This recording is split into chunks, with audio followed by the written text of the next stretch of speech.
Hello and welcome back to the Cosmic Enigma. Here we share real-life experiences of encounters with the unknown stories that come from beyond the stars, crafted to help you relax and drift off to sleep. Drop a comment and let me know where you're listening from. I love seeing just how far this mystery reaches. Now find a comfortable spot, take a deep breath, and let yourself be carried away. Story 1. The clock's second hand hesitated, caught between a tick and a tock, its usual rhythm broken. My reflection in the glass door blinked slower, a fraction behind my own eyes. Patterns of light passing through the curtains seemed to ripple unnaturally, casting shadows that didn't match their source. The room held a dense weight, a pressure that coaxed sweat from my skin despite the chill. A creak from the floorboards gave a soundless echo, repeating where it shouldn't. The day had unfolded like every other, yet now it felt as if the air resisted my breath. On the table, the pages of a closed book fluttered, though the window stayed shut.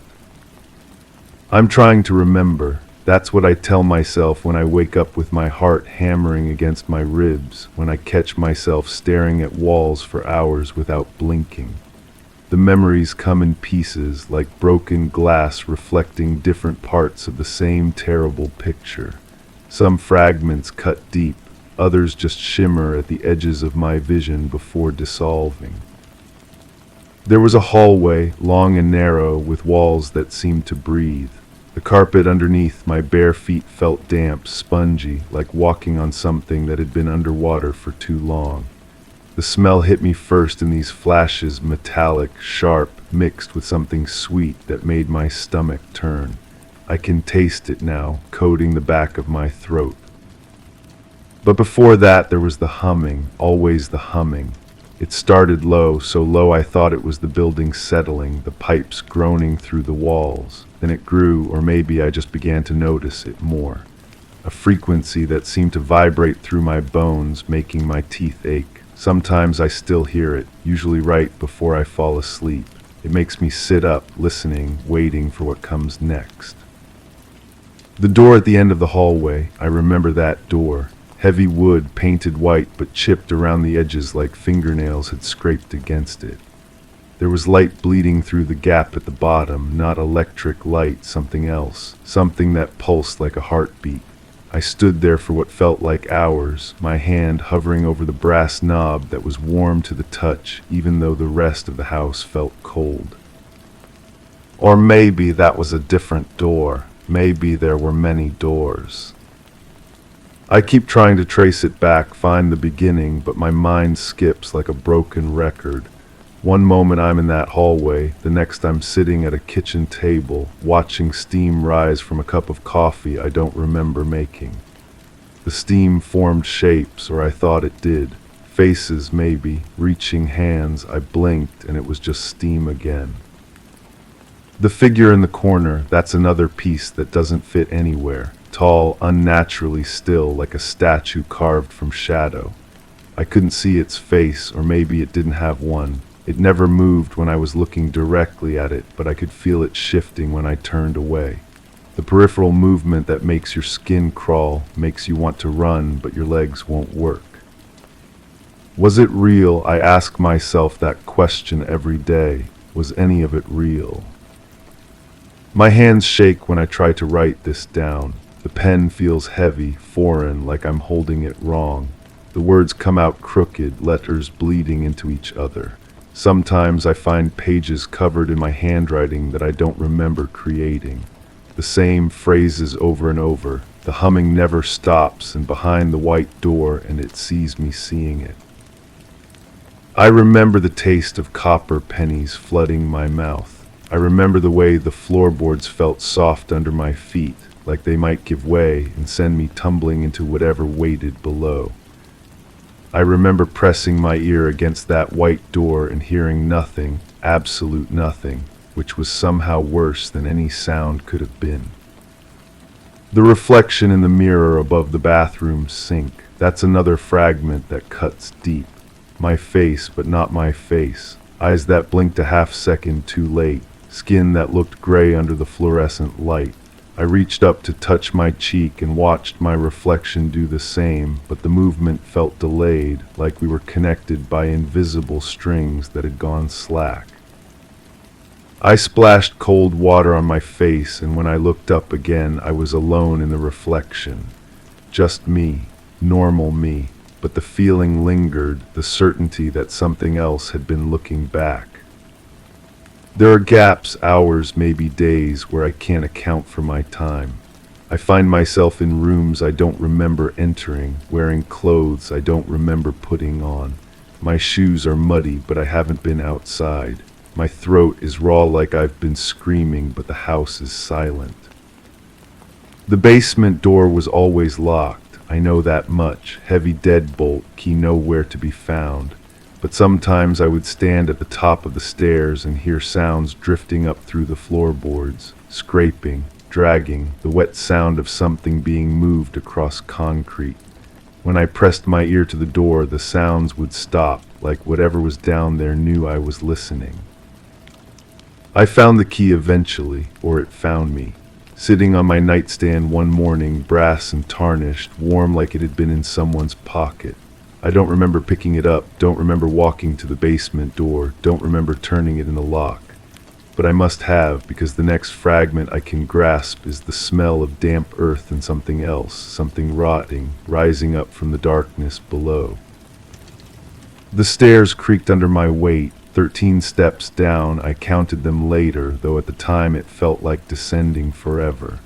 The humming was louder here, so loud it made my vision blur at the edges. The concrete floor was slick with moisture that didn't look like water, too thick, too dark.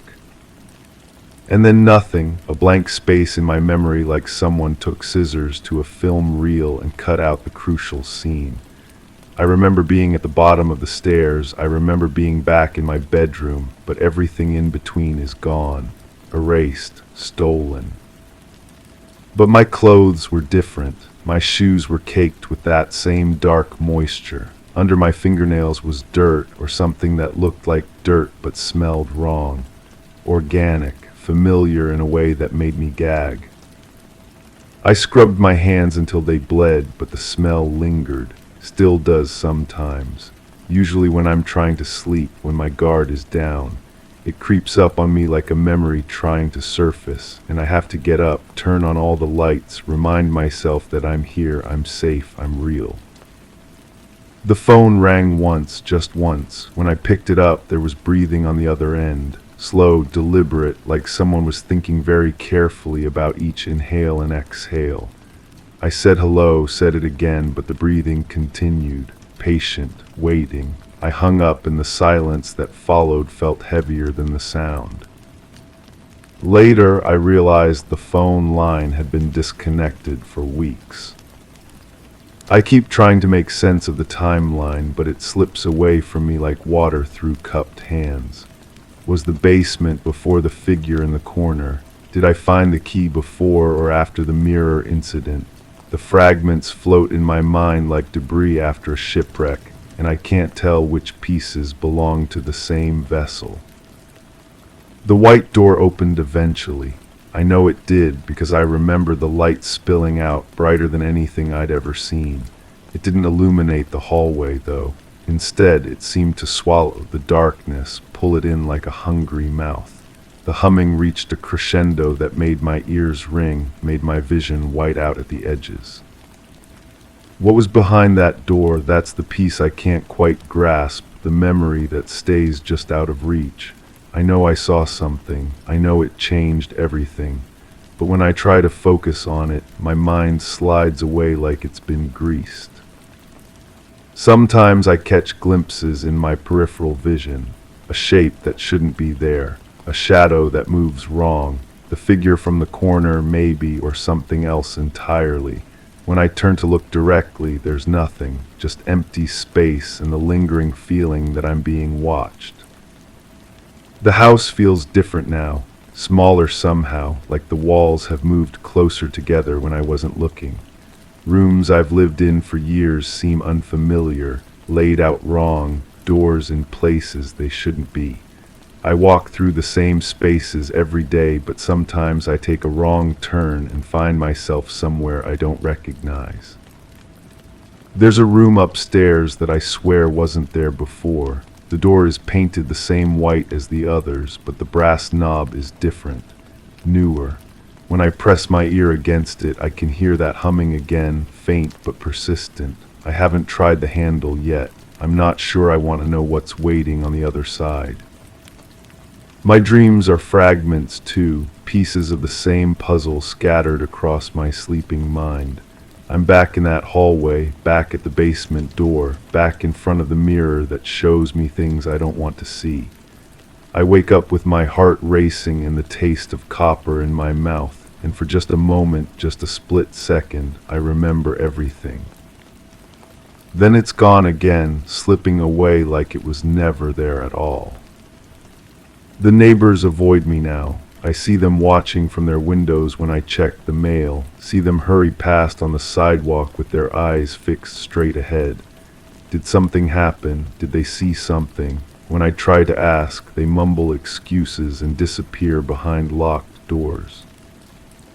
Maybe I look different now. Maybe whatever happened in that basement, behind that white door, left marks that others can see even if I can't. Maybe the thing in the mirror wasn't just a reflection after all. I found photographs yesterday, hidden in a drawer I don't remember having. Pictures of rooms in my house, but wrong somehow. The angles are off, the shadows fall in impossible directions. In some of them there are shapes in the background that might be furniture or might be something else entirely, something watching. In one photo, I can see myself standing in the hallway, but I'm facing the wrong direction. Away from the camera, towards something the picture doesn't show. My posture is strange, rigid, like I'm not in control of my own body, like something else is pulling the strings. I don't remember taking these pictures. I don't remember posing for them. The humming is getting louder. Not just when I'm falling asleep now, but during the day too. A constant low frequency that seems to come from inside my own skull. I've started to wonder if it was ever external at all, or if it's something that's been growing inside me, spreading like an infection through my thoughts. When I concentrate on it, really listen, I can almost make out patterns, rhythms, like it's trying to communicate something. Like it's been trying to tell me something all along, and I've just been too afraid to hear. The basement door is open now. I don't remember unlocking it, but there it is, hanging wide like a mouth. The smell drifts up stronger than ever, and sometimes I catch myself standing at the top of the stairs, looking down into that darkness, trying to remember what I found there. What I left there. The fragments are coming together faster now, overlapping, building into something I'm not sure I want to understand. The figure in the corner, the white door, the basement, the mirror, they're all connected, all part of the same impossible picture. And at the center of it all is something I did, something I chose, something I can't quite remember but can't forget either. I can feel it stirring now, whatever's been sleeping in the dark corners of my memory. The humming grows stronger each day, more insistent, and I know it won't be long before the last barrier falls and I remember everything. Everything I did, everything I became. The white door is calling to me again. I can hear it even from here, even with all the lights on and the windows open and the normal sounds of the world trying to drown it out. It wants me to come back, to finish what I started, to remember what I've been trying so hard to forget. And the terrible truth is, I think I want to remember too. Whatever happened in that basement, behind that door, in the spaces between my fractured memories, it's part of me now. It's been growing, spreading, changing me from the inside out. The person I was before is gone, replaced by something that wears my face but blinks a half second too late. The reflection in the mirror isn't wrong anymore. It's me that's wrong. I can feel them watching now, all the figures in all the corners, all the shadows that move when they shouldn't. They're not hiding anymore because they don't need to. I'm one of them now, or becoming one of them, and soon the transformation will be complete. The humming has stopped. For the first time since this all began, there's silence in my head, but it's not peaceful. It's the silence of something holding its breath, waiting for the right moment to exhale. I think that moment is now. I think it's time to go back to the basement, back to the white door, back to whatever's been waiting for me in the dark. The memories are coming back, all of them, flooding in like water through a broken dam. And I remember now. I remember what I found down there. I remember what found me. I remember what I became. The door is opening again, and this time I'm not afraid to look. Story 2. The fabric on the chair's arm felt rougher, out of place, as if woven by uncertain hands. My fingers traced the seam, expecting familiarity but finding inconsistency in the pattern. A clock ticked steadily, yet the minutes seemed uneven, almost misaligned with the seconds. Dust particles floated midair still, waiting, as if time there paused while elsewhere it rushed ahead. I stepped towards the mirror, careful and deliberate, but the reflection stood still, just a breath behind my own movement. The buzzing started again this morning, not in my ears, but somewhere deeper, beneath the skin where sound shouldn't reach. I pressed my palms against my temples, feeling the vibration travel through bone, through thought itself. The coffee cup sat half empty on the counter, steam rising in spirals that seemed too perfect, too deliberate. When did I make coffee? The taste lingered metallic on my tongue, sharp like breathing through copper wire. Sleep comes in fragments now. I wake at intervals that don't match the clock, my sheets damp with a sweat that carries no scent of my own body. There's something else there, something that smells of ozone and burnt air. The bedroom door stands ajar, always ajar, though I remember closing it. The hallway beyond breathes with a rhythm that doesn't match mine. There were lights behind the trees. The memory surfaces like oil on water, spreading without permission. I was standing somewhere, feet planted on ground that felt too soft, too yielding.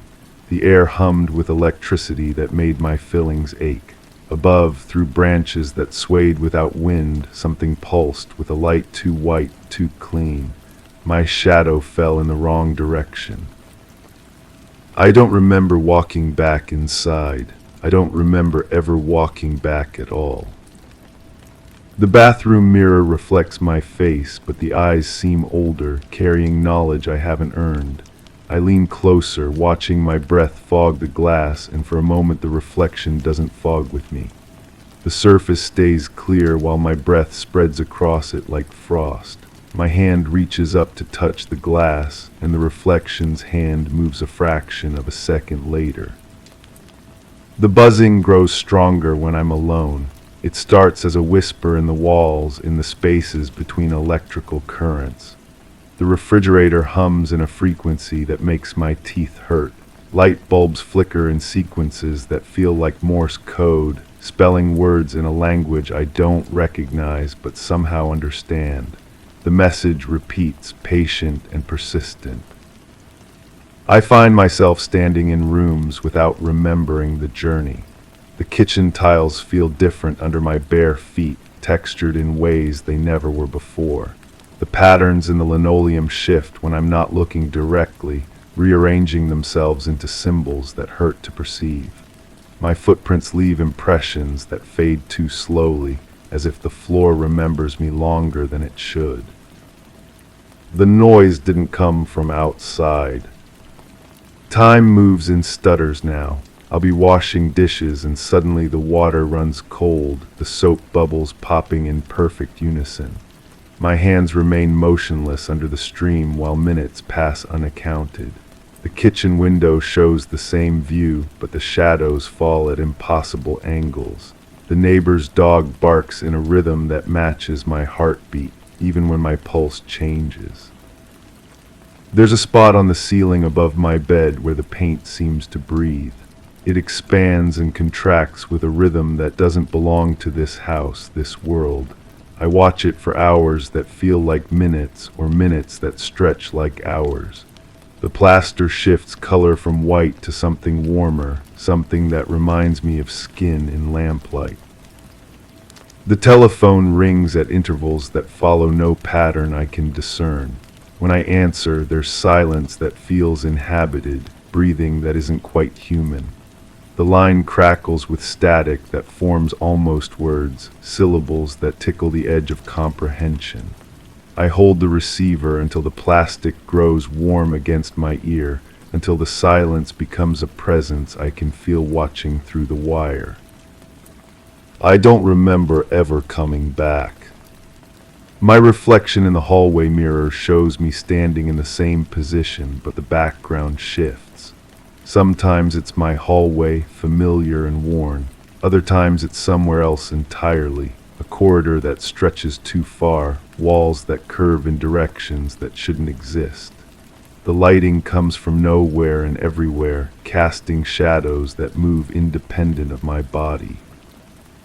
The chair's fabric feels different again, rougher but also softer in places, as if it's learning to be what it should have always been.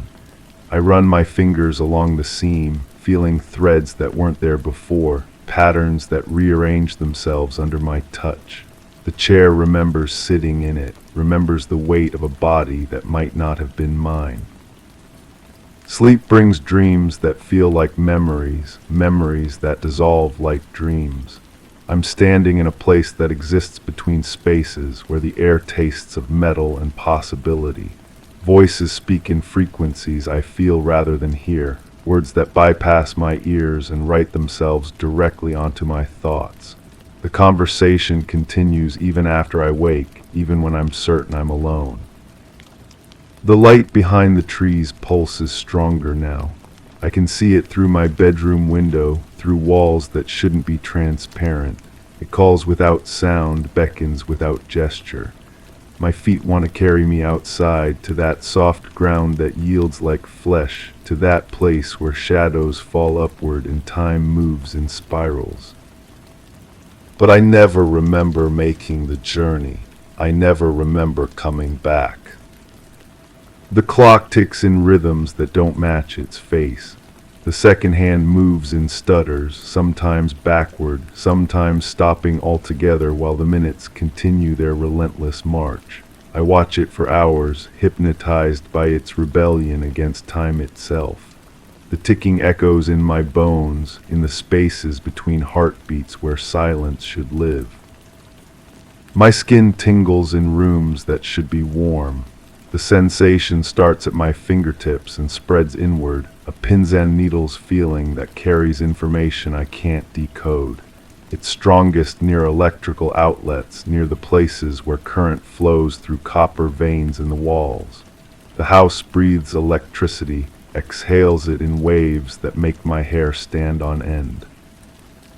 The coffee cup sits exactly where I left it, but the liquid inside has changed color. Not darker or lighter, but shifted into a hue that doesn't exist in normal light. Steam still rises from its surface, forming patterns that look almost like faces, almost like hands reaching upward. The taste remains metallic, but now it carries undertones of something vast and distant. There were lights behind the trees, and now they're behind my eyelids. The fabric on the chair's arm feels rougher, out of place, as if woven by uncertain hands. My fingers trace the seam, expecting familiarity but finding inconsistency in the pattern. A clock ticks steadily, yet the minutes seem uneven, almost misaligned with the seconds. Dust particles float midair still, waiting as if time there paused while elsewhere it rushed ahead. I step towards the mirror, careful and deliberate, but the reflection stands still, just a breath behind my own movement. The buzzing starts again, deeper now, more insistent. The lights behind the trees pulse in rhythm with my pulse, and I know, without remembering, that I never really came back at all. Story 3. It was meant to be predictable, the hum of the grandfather clock in the hallway, marking each moment with a steady tick. Every evening, just before nightfall, it would chime, a dependable guide into the evening shadows. I convinced myself it was nothing more than a fixture, an echo of time well spent. Yet last Tuesday the chime stretched longer, a discordant pause that grasped at the edge of comfort. Yesterday only the first chime rang. Tonight the silence lingered too long before the second chime sighed into the air. The door that leads to the clock is ajar. Was it ever really closed? I haven't slept properly in weeks now. The insomnia comes in waves, washing over me with a persistence that feels almost deliberate. When I do manage to drift off, I wake to find my phone screen glowing beside the bed, displaying apps I never opened, playing videos I never selected. The volume is always turned down to barely a whisper, as if someone wanted to watch without disturbing me. But who? I live alone. The heating system clicks on at irregular intervals, filling the walls with sounds that remind me of breathing. Deep, measured inhalations that seem to pulse through the entire structure. My neighbors tell me old houses settle, that pipes expand and contract with temperature changes. They speak with the confidence of people who sleep soundly through the night. They don't hear what I hear. There's a light outside my bedroom window that appears sometime after midnight. Not a street light or a neighbor's security fixture I've checked. It hovers at the same height every time, casting a pale blue glow that filters through the curtains and paints geometric patterns on the ceiling. The patterns shift slowly, like shadows cast by something rotating far above. When I part the curtains to look directly at it, the light dims until it's barely visible, a faint smudge against the darkness. I've started keeping a journal, documenting each occurrence, searching for patterns in the disturbances. The entries read like the observations of someone losing their grip on reality. Electronic devices turning themselves on. Temperature drops that make my breath visible indoors. The persistent sensation that someone is standing just outside my field of vision, watching, waiting for me to turn around. But I remember now why these things feel so familiar. It happened during those 3 days I can barely piece together. I was staying at a remote cabin, somewhere in the mountains where cell service cuts out and the nearest neighbor is miles away. I'd gone there to disconnect, to find some peace away from the noise of daily life. The isolation felt therapeutic, at first just me, the forest, and the kind of profound quiet you can only find far from civilization. On the second night I experienced what I can only describe as a gap. I remember sitting by the fireplace, reading, feeling drowsy as the flames settled into glowing embers. The next clear memory I have is standing in the middle of the forest, barefoot, wearing only my sleeping clothes. The ground beneath my feet was cold and damp, covered in pine needles that pressed into my skin. Above me, the trees formed a perfect circle, their branches reaching inward like grasping fingers. The sky in that clearing pulsed with a light I'd never seen before. Not the moon, not stars, but something that seemed to breathe with its own luminescence. It cast no shadows, created no contrasts, just an even penetrating glow that made everything appear flat and dreamlike. I stood there for what felt like hours, unable to move, unable to look away. My mind felt empty, receptive, as if something was carefully sorting through my thoughts and memories. When I finally returned to the cabin, my feet were clean. No dirt, no debris from the forest floor. My clothes showed no signs of having been worn outside. It was as if the entire experience had occurred in some space between waking and sleeping, real enough to remember but too strange to fully believe. Now I understand that the gap was just the most obvious part of what happened.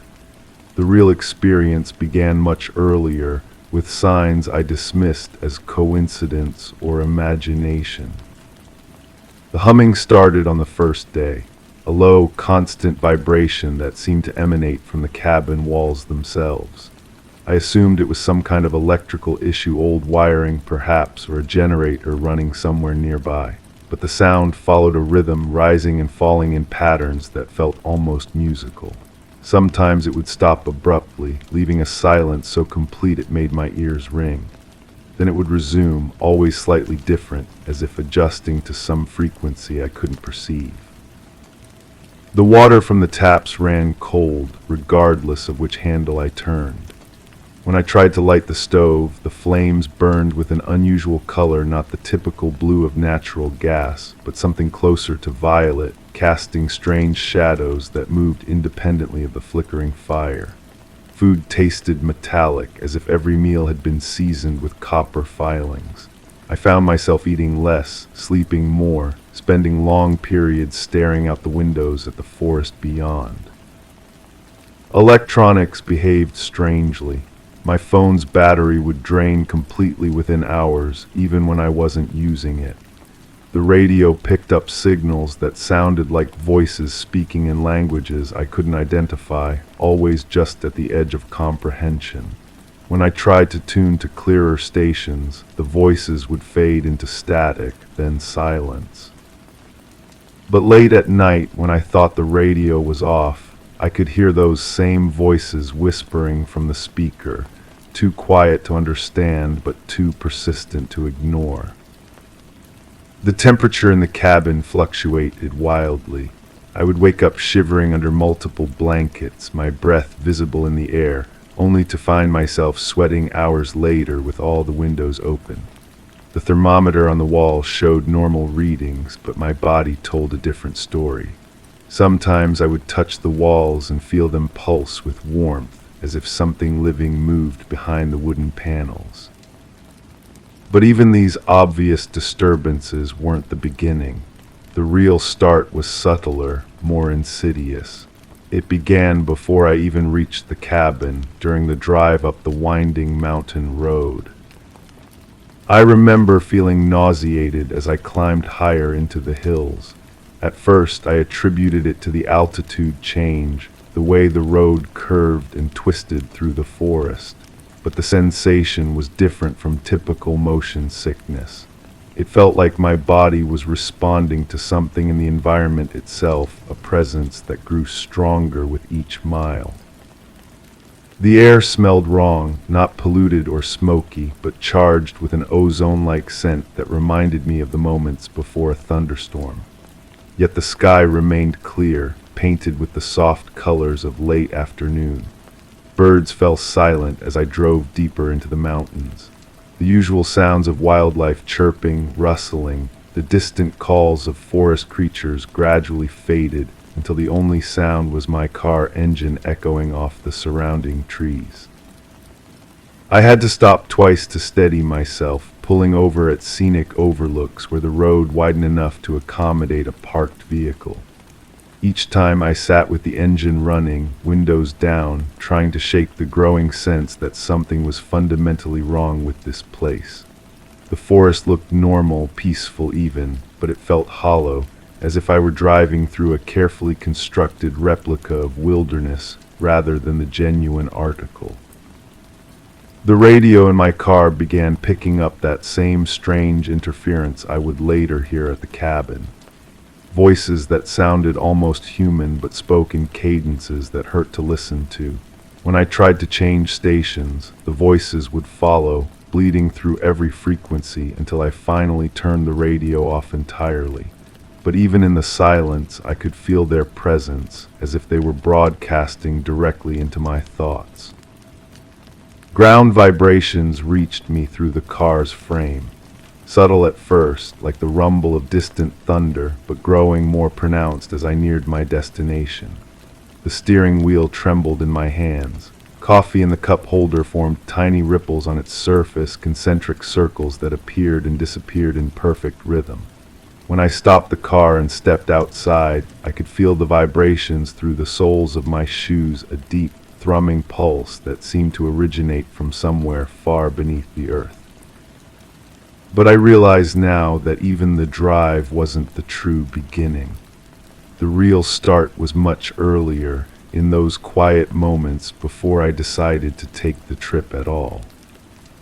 I had been sitting in my living room on an ordinary afternoon, reading a book when the idea first occurred to me. Not a gradual realization or a planned decision, but a sudden, overwhelming certainty that I needed to get away, to find somewhere remote and isolated.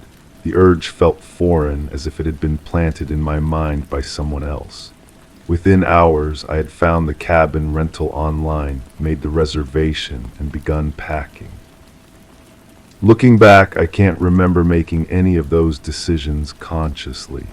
The booking confirmation appeared in my email, but I have no memory of filling out forms or entering payment information. My suitcase was packed with clothes and supplies I don't recall selecting. The route to the cabin was programmed into my phone's GPS, though I couldn't say when or how I had entered the address. It was as if some part of my mind had been quietly making preparations while my conscious thoughts were occupied elsewhere. And now, weeks later, as I sit in my own home listening to the irregular chiming of the grandfather clock, I understand that those preparations are still continuing. The insomnia, the electronic disturbances, the lights outside my window, they're not random occurrences.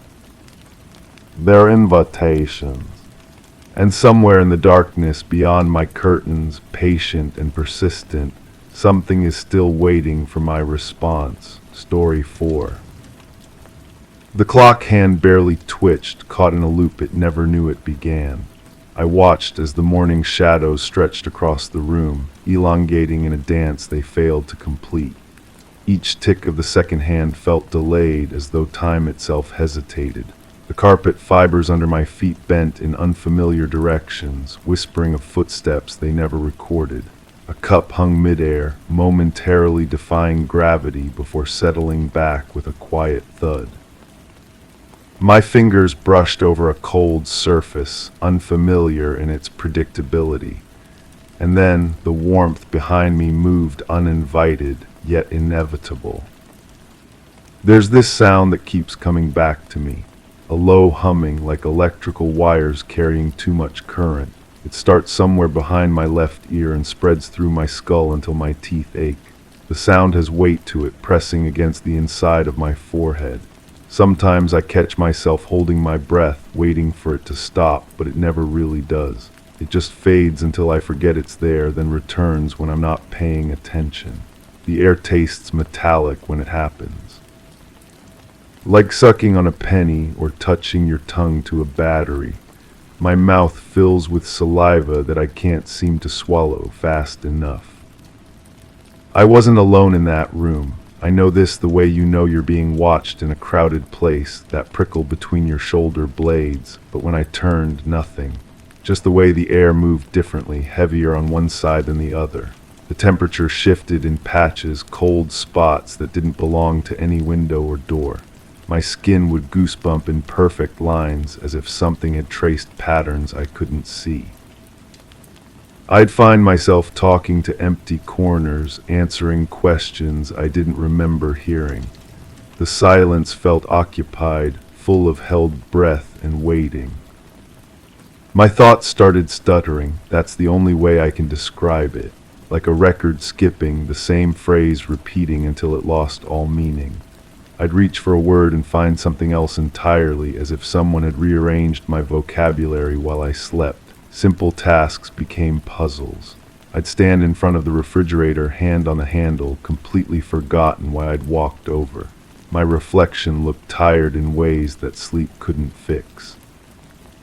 Sometimes I'd catch myself mid-sentence, speaking words that felt borrowed from someone else's mouth. The inside of my head buzzed with static. The lights came first, or maybe they came last. Time doesn't stick properly to that memory. Brilliant flashes that left afterimages burned into my retina's geometric patterns that pulsed behind my eyelids for hours afterward. The room strobed like a broken fluorescent, but silent, so silent it hurt. Objects cast shadows in impossible directions, multiple shadows from a single source. The walls seemed to breathe, expanding and contracting just enough to notice. I pressed my palms against them and felt a rhythm that didn't match my heartbeat. Everything smelled like ozone and heated metal, the way the air tastes before lightning strikes. Now I find myself checking locks twice, 3 times. My hands shake when I hold small objects, cups and pens slipping from my fingers without warning. Food tastes different, muted somehow, like I'm eating through a layer of cotton. I sleep with all the lights on, but even then I wake up with the feeling that someone has been rearranging things while my eyes were closed. Books face the wrong direction on shelves. Chairs sit at angles I didn't leave them. The humming follows me everywhere now, a constant companion that no one else seems to hear. I've stopped mentioning it. But wait, that's not how it happened. The lights were soft, weren't they? Warm and golden, like afternoon sunlight filtering through honey. I remember feeling safe, embraced by something vast and gentle. The walls didn't breathe, they sang, a low harmonic that resonated in my chest cavity. My hands were steady, so steady I could have threaded a needle in the dark. The presence wasn't intrusive, but welcoming, like coming home to a house you'd never seen but somehow recognized. The metallic taste was sweet, like copper pennies wished on and worn smooth. Which version lives in the true part of my memory, I can't tell anymore. I've stopped trying to understand what changed me. The fragments don't want to form a complete picture, and maybe that's for the best. Some knowledge sits too heavy in the mind, creates cracks that spread until the whole structure becomes unreliable. I function differently now, like a machine with altered programming. The world looks the same but feels translated, as if I'm reading subtitles for a language I used to speak fluently. I've learned not to trust the humming when it gets too insistent, not to follow the cold spots when they lead toward dark corners. Some doors in memory are better left unopened. Some questions dissolve the moment you get close to answering them. I am changed, and change, I've discovered, is a one-way door that locks behind you. Story 5. It wasn't the first time the hallway felt too quiet. The floorboards made no sound beneath my steps, as if they knew something I didn't. The kitchen clock ticked steadily, its hands moving forward without hesitation. I avoided looking at the empty space on the table where the vase used to be. The curtains were drawn tighter than usual, yet the room remained dimly lit. I didn't adjust them, though the shadows made the room feel smaller. The air was still, holding a weight that was easy to ignore. I noticed the window latch was loose, but I left it just like that. There's this sound, it comes back to me sometimes, usually when I'm washing dishes or folding laundry. A low humming that doesn't match anything in the house. Not the refrigerator, not the air conditioning unit, not the power lines outside. It vibrates somewhere behind my teeth, makes my jaw ache if I focus on it too long. The sound has texture, like velvet dragged across metal. I can taste it on my tongue, metallic and warm. Sometimes I catch myself humming along without realizing it, and when I stop, the silence that follows feels wrong. Too complete. Like the world held its breath and forgot to let it out. I wasn't alone that night, or maybe I was. The certainty shifts depending on when I try to remember. There was breathing that wasn't mine, steady and measured, coming from the corner where the old armchair sits. But when I turned toward it, the chair was empty, still holding the impression of someone who had been sitting there moments before. The cushion was warm. I pressed my palm against it and felt heat seeping through the fabric, as if a body had just lifted away. The breathing continued, patient and unhurried. I held my own breath to make sure it wasn't an echo of my lungs, but the sound persisted, in and out, perfectly timed, like a metronome made of air. My thoughts started splitting sometime after that, not breaking apart exactly, but doubling. I'd think about making coffee, and simultaneously I'd be thinking about the weight of water, the molecular structure of caffeine, the distance between my kitchen and the nearest star. These weren't my thoughts. They felt too organized, too clinical. They arrived in my head fully formed, like messages being delivered to the wrong address. I'd catch myself knowing things I'd never learned, understanding concepts that should have been foreign. The sensation was like wearing clothes that didn't fit, thoughts tailored for someone else's mind. When I tried to push them away, they'd scatter and regroup, patient as wolves. The lights came without warning, not from outside, not from any fixture in the house. They bloomed from the walls themselves, soft and blue-white, pulsing like a heartbeat made visible. The wallpaper seemed to breathe, expanding and contracting in rhythm with the light. I reached out to touch it and felt warmth, then coolness, then something that might have been movement beneath the surface. Objects in the room cast shadows in impossible directions, multiple shadows from a single source that shouldn't exist. The shadows moved independently, sliding across the floor like spilled ink. I watched my own shadow detach from my feet and walk 3 steps ahead of me before snapping back like a rubber band. The silence during this was absolute. Even my heartbeat made no sound. It left something behind, a sensation that lives in my peripheral vision now, a constant awareness of being observed. Not by eyes, but by something more patient and thorough. When I brush my teeth, I feel it cataloging the motion of my hand. When I sleep, it measures the rhythm of my breathing. It's not malevolent, just intensely curious, like a scientist taking notes on a specimen that doesn't know it's being studied. Sometimes I catch myself performing actions more deliberately, as if I'm demonstrating proper human behavior for an audience I can't see. The feeling follows me everywhere now, a weight that's become so familiar I only notice it when it briefly lifts, leaving me feeling strangely naked and alone. But maybe the lights were different. Maybe they weren't blue-white at all, but golden, warm like honey poured through glass. Maybe they didn't pulse but flickered like candles in a draft that didn't exist. In this version, the walls didn't breathe. Instead, they hummed a frequency I could feel in my bones. The shadows weren't independent but perfectly normal, cast by the strange light in ordinary ways. I didn't reach out to touch anything. I stood perfectly still, afraid that moving would break whatever spell was holding the moment together. The silence wasn't absolute. There was music, faint and distant, like someone playing a radio in another house. A melody I almost recognized but couldn't quite place, something that made me want to cry without knowing why. I've stopped trying to understand what happened. Understanding feels dangerous now, like poking at a wound that's trying to heal. Instead, I've learned to live with the gaps, the places where my memory skips like a scratched record. The humming still comes, usually in the early morning when the light is soft and forgiving. The breathing in the corner has become familiar, almost comforting. My doubled thoughts have settled into a rhythm, like learning to walk with a limp. The sensation of being watched has become as natural as wearing clothes. I don't look for explanations anymore. I don't try to piece together what really happened that night or any of the nights that followed. Some puzzles aren't meant to be solved. Some doors once opened can never quite close again. I've made peace with living in the space between certainty and doubt, where truth becomes less important than simply continuing to exist.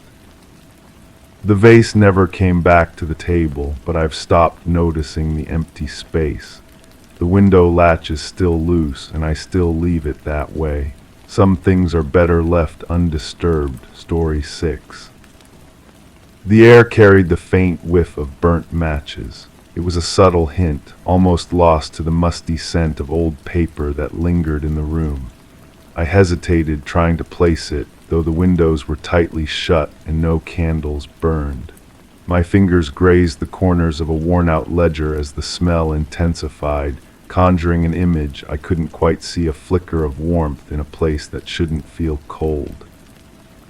The light receded and the quiet deepened, pulling me back to a moment that eluded definition but refused to release its grip.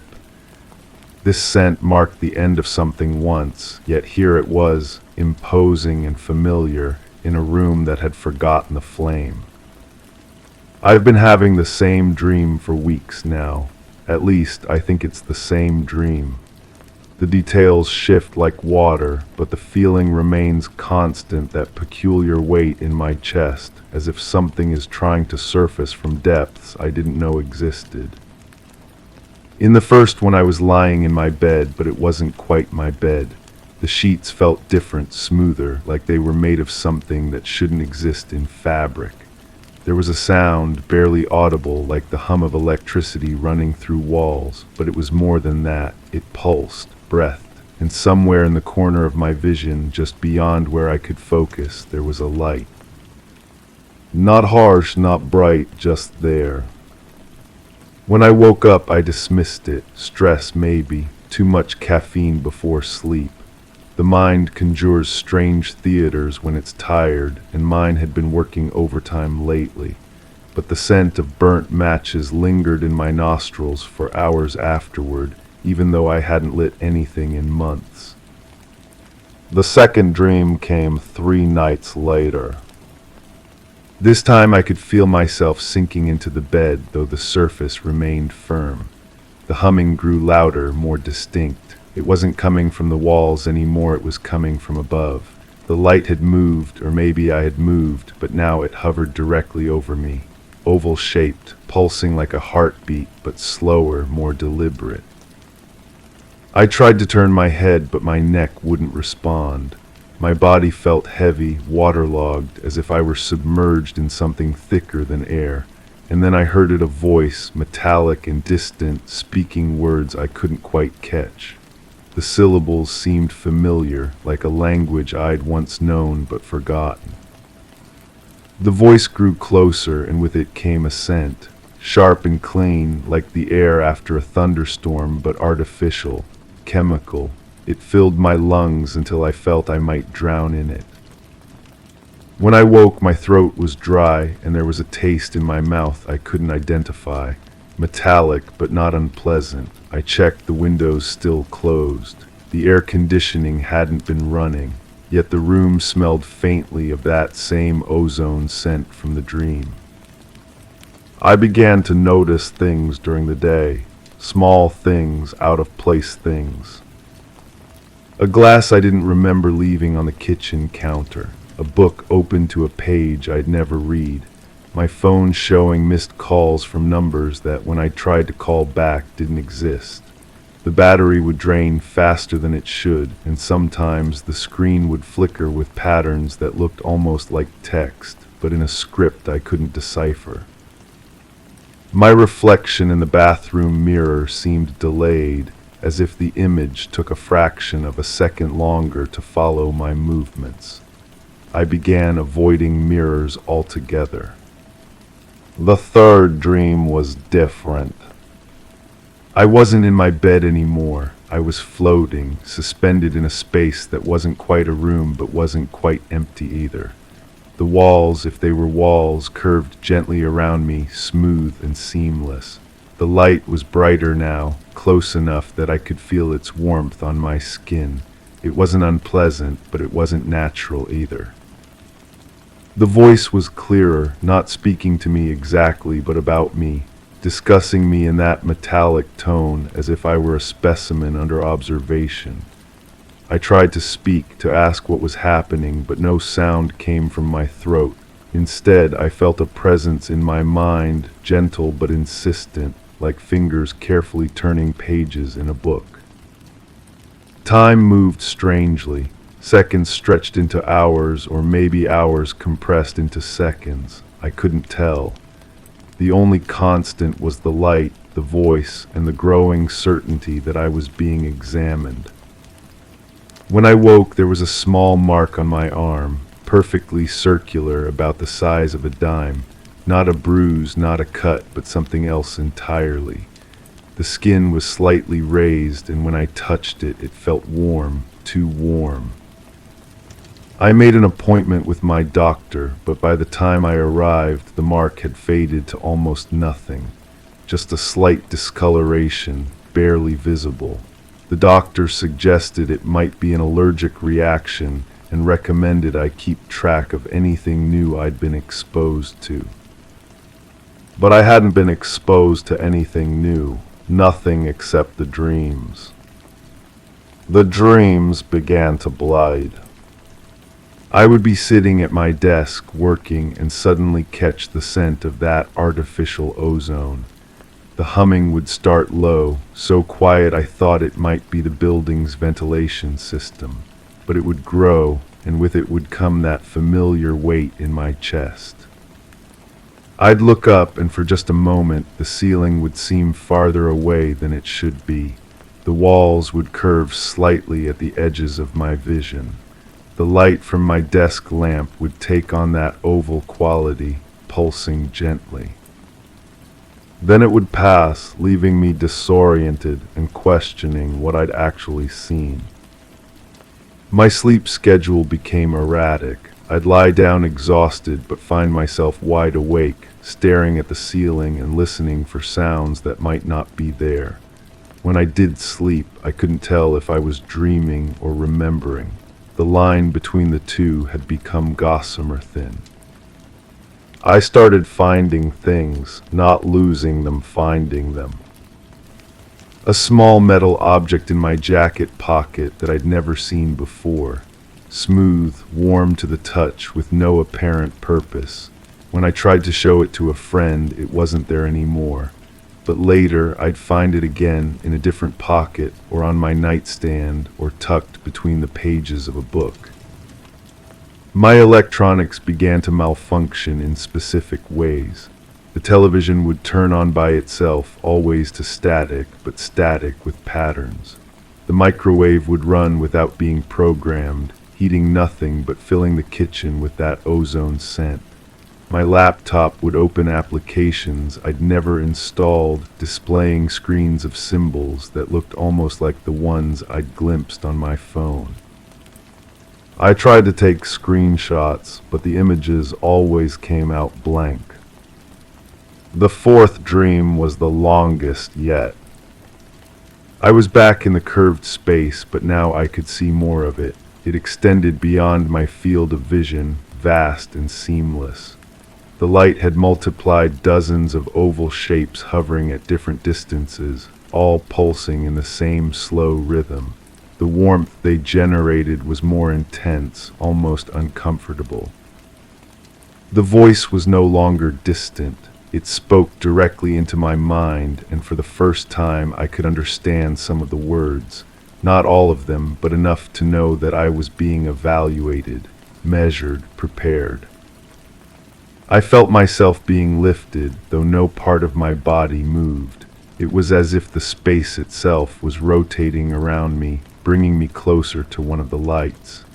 As I approached, I could see that it wasn't just a light, it was an opening, a window into somewhere else.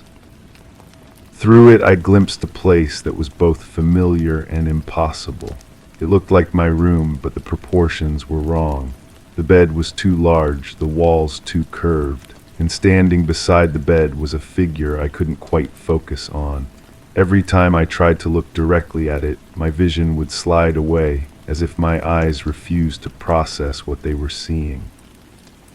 The figure turned toward me, and I felt a shock of recognition, not of who it was, but of what it represented. It was waiting for something, for someone. For me. I woke up, but waking up felt like sinking deeper into something else. The boundaries had dissolved. My room was too bright, though no lights were on.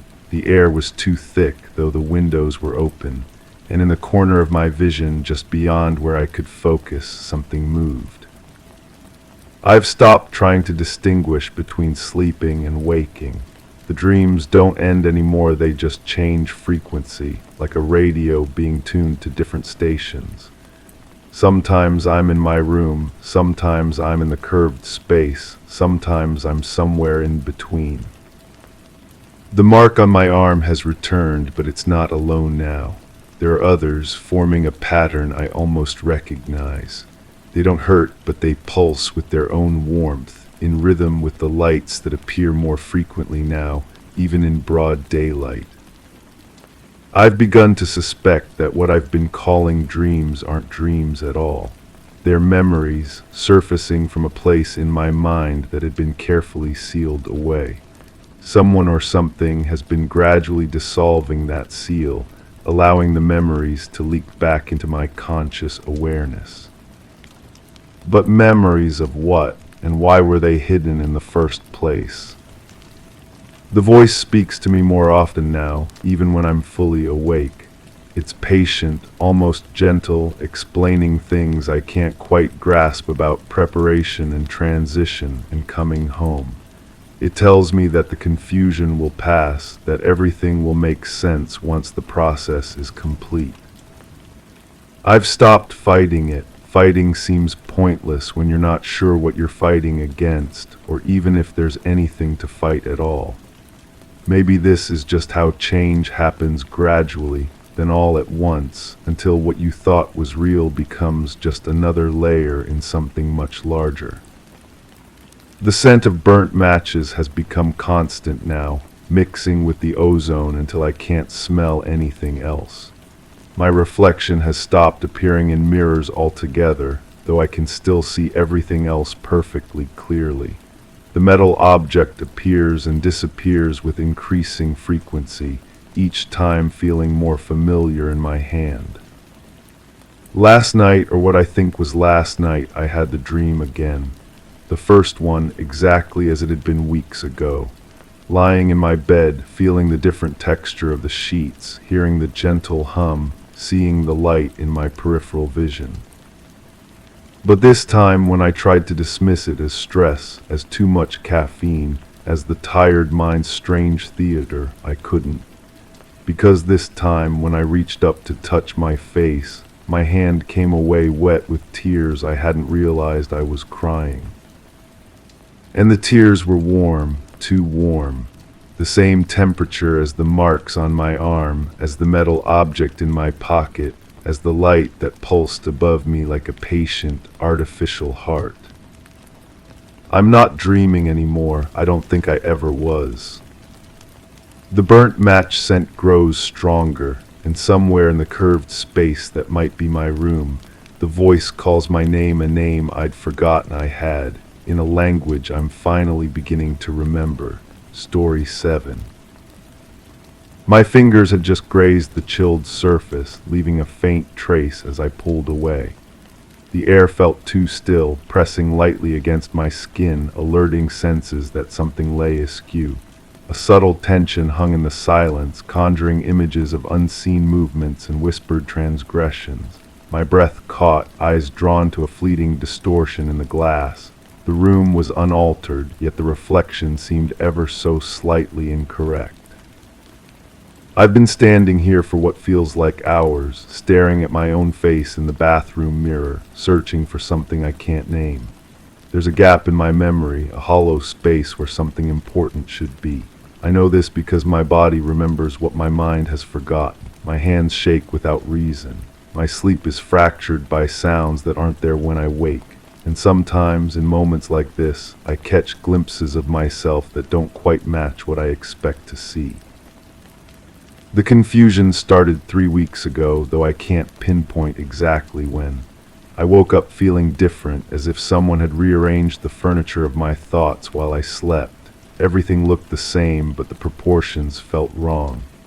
The distance between my bed and the window seemed shorter. The shadows fell at angles that didn't match the light, and there was a taste in my mouth, metallic and foreign, like I'd been breathing through copper pipes. I've been trying to piece together what happened during those missing hours, maybe days.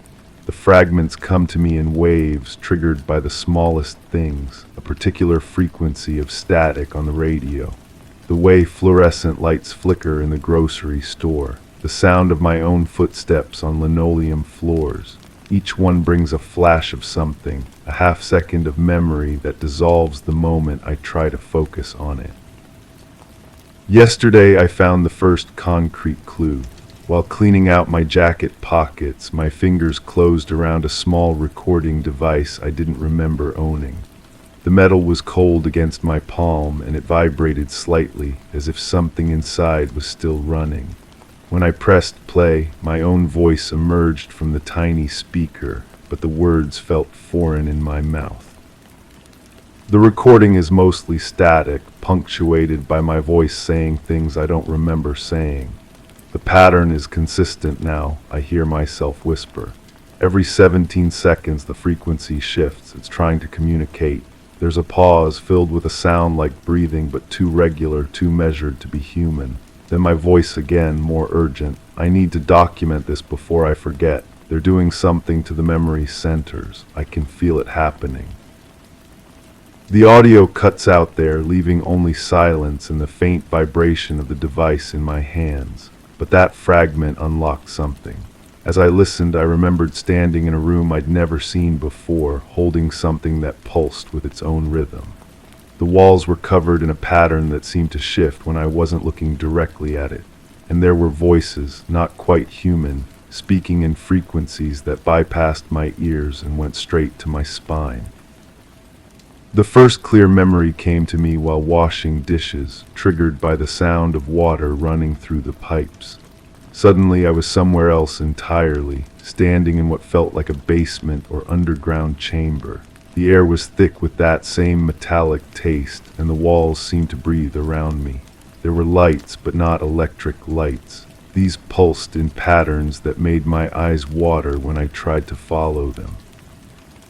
I remember reaching out to touch one of the lights, and my hand passed through it like it was made of warm mist. But I could feel it, a sensation like static electricity crawling up my arm and into my chest.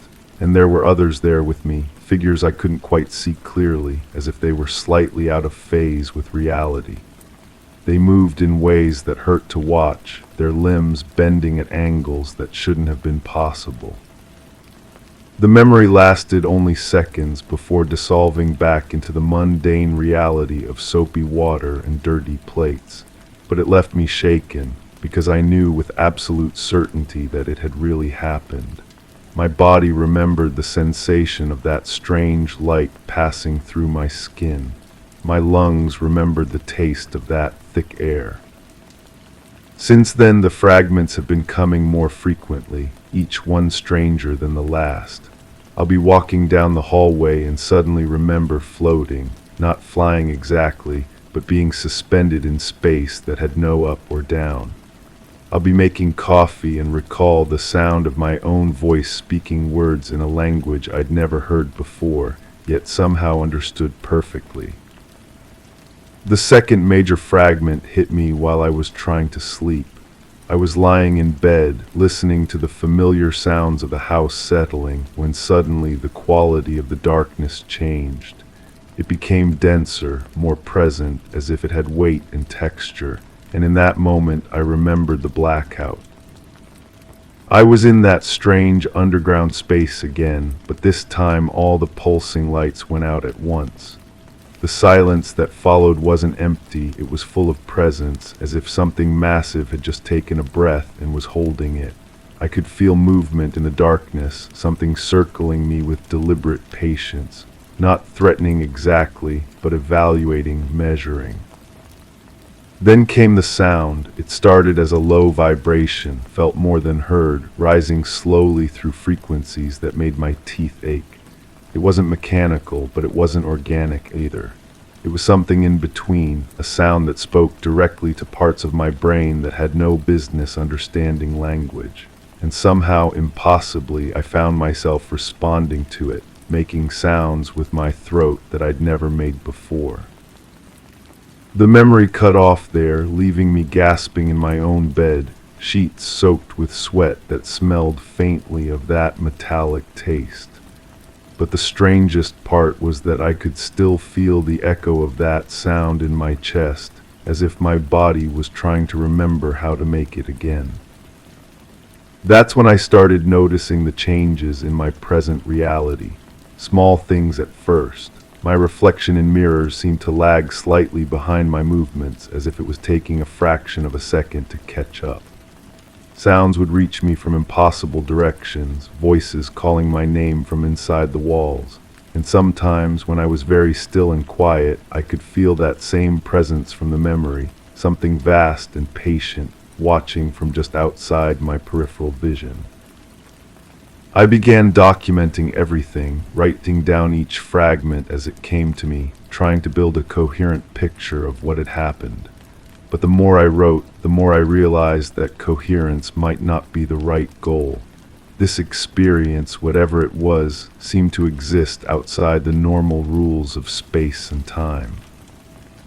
The fragments weren't memories in the traditional sense. They were glimpses of something that was still ongoing, still happening in some dimension that occasionally intersected with my everyday reality. The third fragment came while I was driving. I was stopped at a red light when the radio began picking up a signal that shouldn't have been there. It was my own voice again, but distorted as if it was being played back through water. The integration is proceeding faster than expected, I heard myself say. The boundary between observer and observed is dissolving. I think I understand now why they chose me. As I listened, the memory unfolded around me. I was back in that breathing room, but this time I wasn't alone. There were others, people I recognized but couldn't place, all of us standing in a circle around something that hurt to look at directly. It was geometric and organic at the same time, constantly shifting between forms that my eyes couldn't quite process. We were all connected somehow, threads of light or energy passing between us, creating a web of consciousness that extended far beyond the physical boundaries of our bodies. And through that connection, I could feel what the others were feeling, know what they were thinking. We were part of something larger, a collective experience that was reshaping us from the inside out. But the most disturbing part of this memory was the realization that I had volunteered for this. I remembered making the choice, though I couldn't remember what had led me to that decision. There had been an invitation, delivered through channels I couldn't quite recall, and I had accepted it willingly. The confusion, the memory gaps, they weren't side effects of what had happened to me. They were part of the process.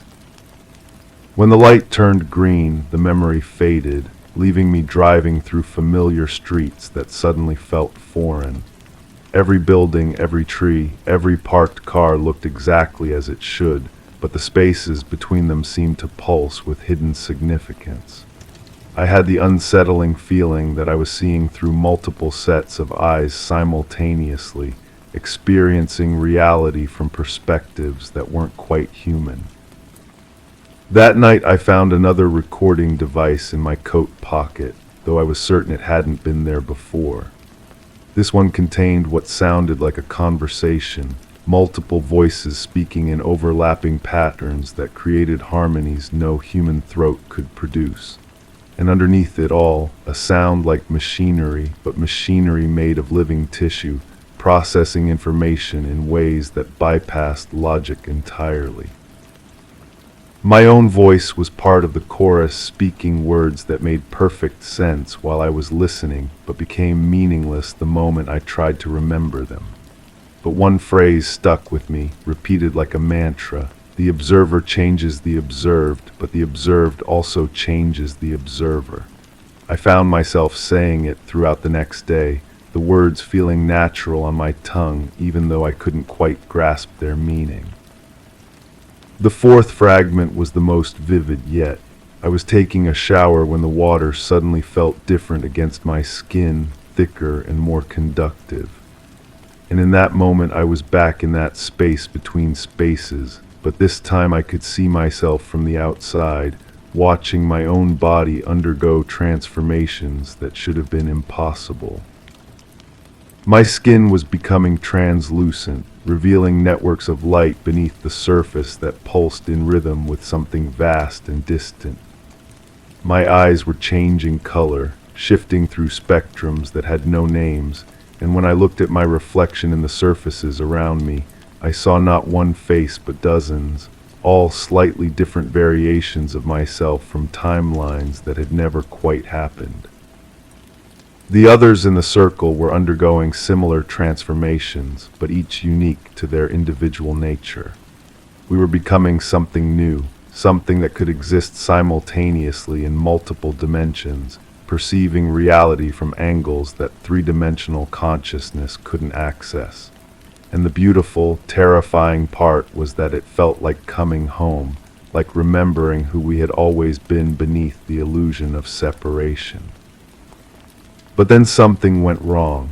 The harmony of the process began to discord, and I felt myself being pulled back, the transformation incomplete. There was panic in the collective consciousness, voices speaking urgently in languages that existed only in the spaces between thoughts. And then everything went dark, not the absence of light, but the presence of something that absorbed light, absorbed everything, leaving only the echo of my own heartbeat in an infinite void. I came back to myself standing in the shower, water running cold, my skin pruned but otherwise normal. But the memory of that other state lingered, and I found myself reaching for it, trying to trigger the transformation again. Sometimes, in moments of deep concentration, I could feel the edges of it, the boundaries of my individual consciousness becoming permeable, but I could never quite cross back over. The present reality began to feel increasingly unstable after that. I would catch glimpses of that other world overlaying this one, geometric patterns emerging from the grain of wood floors, voices whispering from inside electronic devices, shadows moving independently of the objects that cast them. And always that sense of being watched, evaluated, as if something was waiting for me to complete a process I had started but couldn't remember how to finish. I started finding objects that didn't belong to me, small metallic things that vibrated with their own energy and felt warm to the touch. When I held them, fragments of memory would surface, but not my memories. These belonged to the others from the circle, glimpses of their own experiences with the transformation process.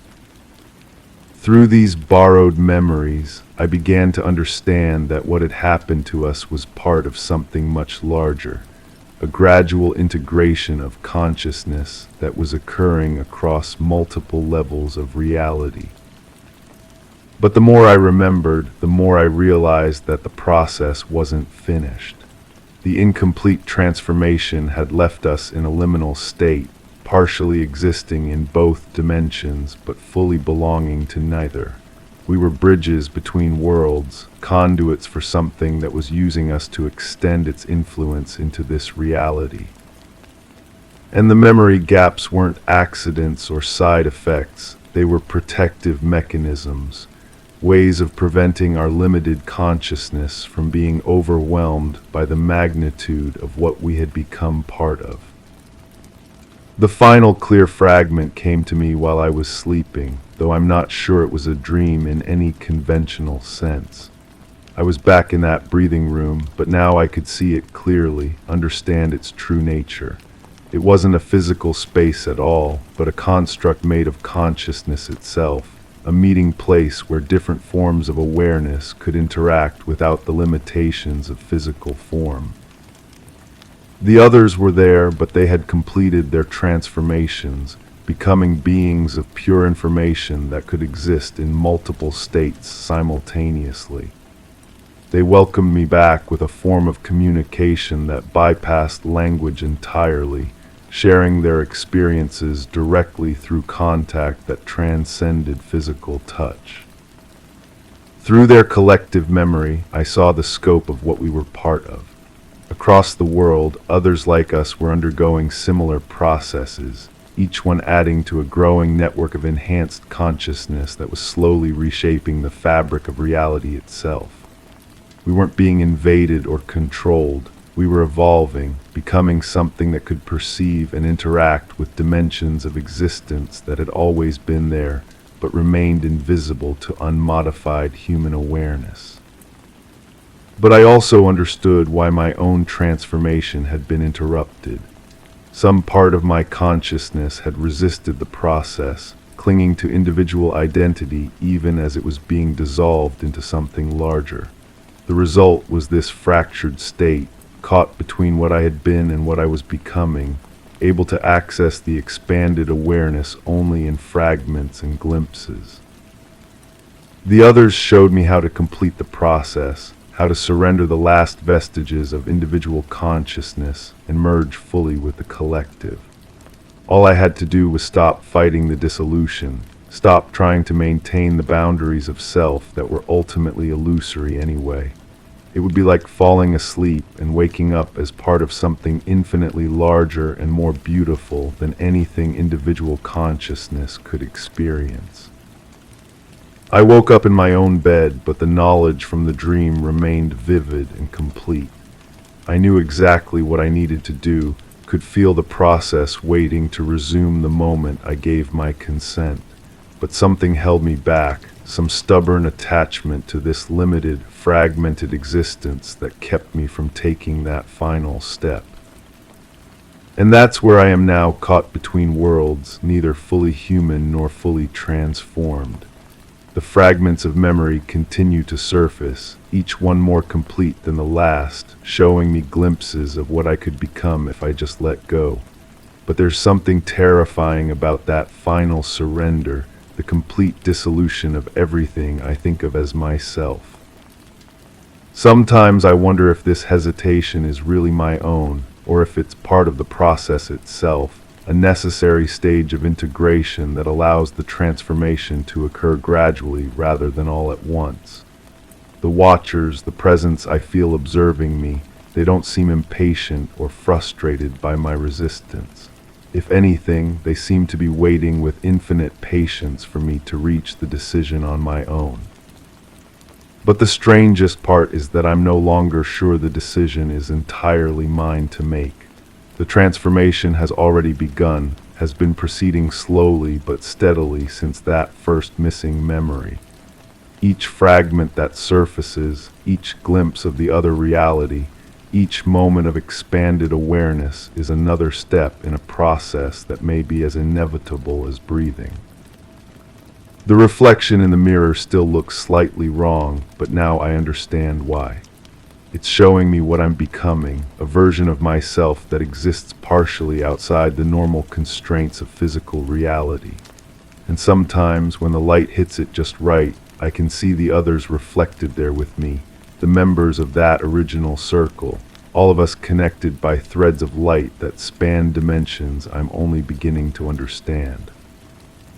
I keep the recording devices close now, listening to my own voice speaking words I don't remember saying, describing experiences I'm still learning to accept. And with each playback, more of the memory returns, more of the picture becomes clear. But clarity, I'm beginning to realize, may not be the goal. The experience I'm reconstructing exists in the spaces between clarity and confusion, in the gaps where ordinary consciousness breaks down and something larger can emerge. The question that haunts me now isn't what happened to me, but what is still happening. The process that began in that breathing room, that space between worlds, it didn't end when my memory was interrupted.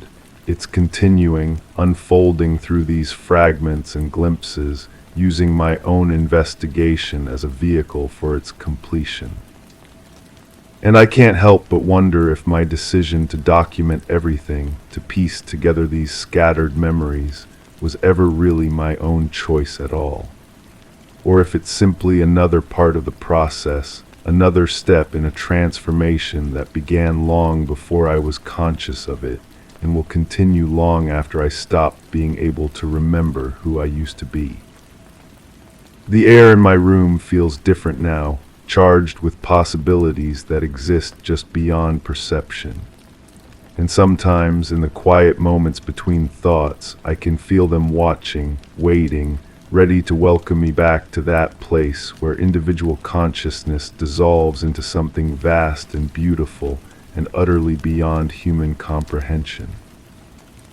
But for now, I remain here, caught between worlds, documenting fragments of an experience that may still be unfolding around me, through me, as me. And the most disturbing realization of all is that I may never know when the documentation ends and the transformation begins again. Because maybe it never really stopped. Story 8. The curtain had just fallen still as I turned away. A faint rustle lingered in the air, a whisper against the silence of the room. My fingertips drifted over the edge of the windowsill, feeling the cool residue left by a recent touch. The air was dense now, not with scent, but with an unnameable weight pressing against my skin. I hesitated before stepping back, sensing the shift in the room's rhythm. My breath halted, recognizing what my eyes could not see. I'm trying to piece this together. The memories come in fragments, broken glass reflecting distorted images. Sometimes I catch one clearly, hold it for a moment before it dissolves back into the fog that's taken residence in my skull. The doctors say trauma does this, creates gaps, makes time fold in on itself like origami made of smoke. But I remember that windowsill, the texture of paint worn smooth by countless hands, always my hands returning to that same spot, tracing the same groove carved deep into the wood. A nervous habit, they told me, but habits form from repetition, and I can't remember when I started doing it. Can't remember learning to fear what lay beyond that glass. The humming started before everything else went wrong, or maybe it started after. Time moves strangely when your mind breaks. It wasn't music, wasn't mechanical, just a low vibration that seemed to come from inside the walls themselves. I'd press my ear against the plaster, following the sound from room to room, but it was always just out of reach, like trying to catch your own shadow. There was a woman in the hallway once, standing perfectly still beside the door that never opened. Her hair hung in dark curtains around her face, and she wore a dress the color of old blood, but when I blinked, she was gone. When I asked about her later, they looked at me with those careful expressions people wear when they think you're losing your grip on reality. Maybe I was, maybe I am. The smell of copper pennies clings to my memories, metallic and sharp, coating the back of my throat until I could taste it with every breath. It was strongest near the basement door, the one with the heavy lock that clicked and whispered when the house settled. I never went down there. Something in my bones told me not to. Some primitive part of my brain that still remembered how to be afraid. My reflection in the bathroom mirror looked wrong for weeks. Not dramatically different, just slightly off, like a photograph developed with the wrong chemicals. My eyes seemed darker, more hollow. My skin had a waxy quality that reminded me of funeral homes and preserved flowers. I'd stare at myself until my vision blurred, trying to remember what I used to look like before. Before what? That's the question that circles through my thoughts like water going down a drain. Before what happened. Before I woke up in this place with gaps in my memory and scars I don't remember getting. Before the dreams that feel more real than my waking hours. Before the sound of footsteps in empty rooms and doors that open themselves in the middle of the night. I remember writing things down, pages and pages of observations, trying to document the strange occurrences that seemed to multiply like bacteria in a petri dish. But when I'd read them back, the words looked foreign, as if someone else had been moving my hand across the paper. The handwriting was mine, but the thoughts felt borrowed from a stranger's mind. The light under the door changed color sometimes. Usually it was the pale yellow of the hallway fixture, but occasionally it would shift to something colder, bluer, like moonlight filtered through ice. I'd watch for hours, waiting for it to change back, but it moved on its own schedule, following rules I couldn't understand.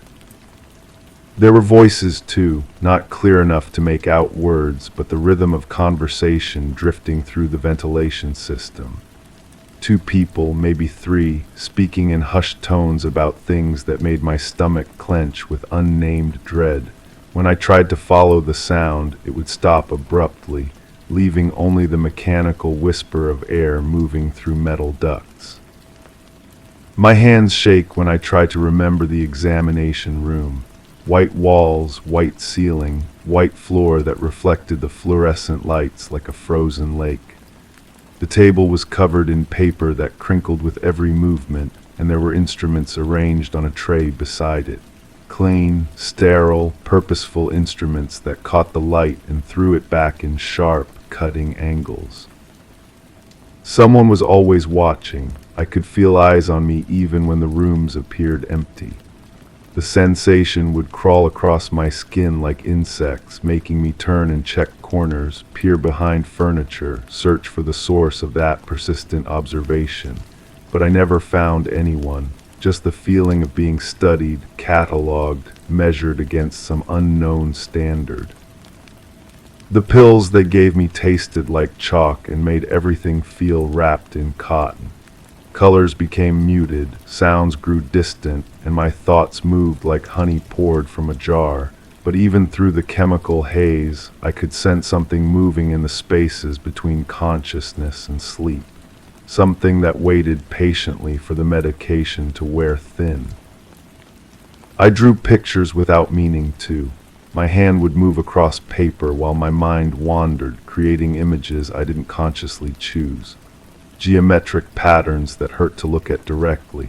Faces with too many eyes or not enough features. Landscapes that couldn't exist in any world governed by natural laws. When I'd realize what I was doing, I'd crumple the papers and throw them away, but they'd reappear smoothed out and placed carefully on my desk. The temperature in the room would drop suddenly, for no reason the heating system could explain. My breath would fog in the air, and frost would form on the inside of the windows despite the warmth outside. During these cold spells, the humming would grow louder, more insistent, as if the sound itself was drawing heat from the environment.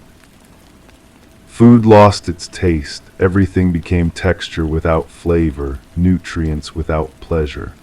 I'd chew mechanically, swallow dutifully, but nothing registered on my tongue except a vague metallic aftertaste that reminded me of blood or old coins.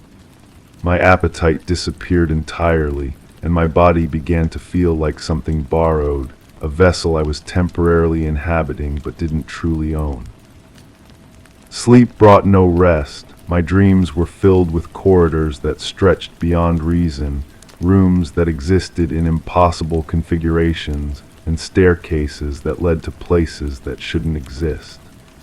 I'd wake with the sensation of having traveled great distances, my muscles aching as if I'd been walking for hours through landscapes made of shadow and static electricity. The curtain at the window moved without wind. I'd watch it sway and billow, responding to air currents that existed only in the space around that particular piece of fabric. Sometimes shapes would form in its folds, silhouettes that suggested human figures or geometric patterns that made my eyes water when I tried to focus on them. There was a moment when everything stopped. The humming, the temperature fluctuations, the moving shadows, the sense of being watched. Complete stillness descended like a heavy blanket, and for the first time in what felt like forever, I could hear my own heartbeat clearly. But instead of relief, this silence brought terror, because I knew with absolute certainty that something was about to begin. The memory ends there, or maybe it begins there. Time has become negotiable, a currency I no longer understand how to spend. But I know that whatever happened in that moment of silence changed everything, changed me, left me with these fragments of experience that don't quite fit together, like puzzle pieces from different boxes forced into the same frame. I can feel it stirring again. The humming has returned, faint but growing stronger. The air in my room has started to thicken, and the light under the door has begun to shift colors. My reflection in the mirror looks more like a stranger every morning, and my hands have started moving across paper without my conscious direction.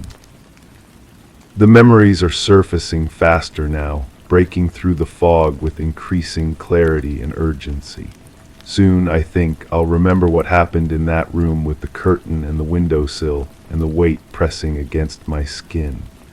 Soon I'll understand why my fingertips still search for that groove in the wood, why my body remembers fear my mind has forgotten. But I'm not sure I want to remember. Some knowledge changes you in ways that can't be undone.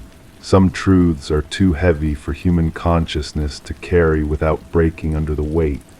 Yet the memories keep coming, persistent as water finding cracks in stone, and I know that soon I won't have a choice.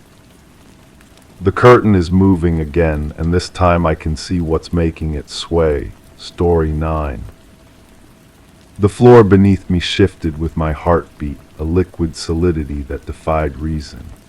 Shadows moved without light, curling in corners where walls flinched at my gaze. My skin tingled, but the air was motionless, thick like a breath held too long. As I reached out, my hand dragged through a dense impossibility, trailing ripples that whispered back a language I couldn't know. I felt intimately observed, changed by unseen eyes. In this place, every moment stretched with the quiet assertion that I was not alone. To whoever finds this letter, if anyone ever does, I've carried this inside me for so long that it's become part of my bones, part of the rhythm that keeps me breathing when I'd rather stop. I don't know why I'm writing this now. Maybe because I can't sleep anymore without seeing those ripples in the darkness behind my eyelids. Maybe because when I look in mirrors, something looks back that isn't quite me.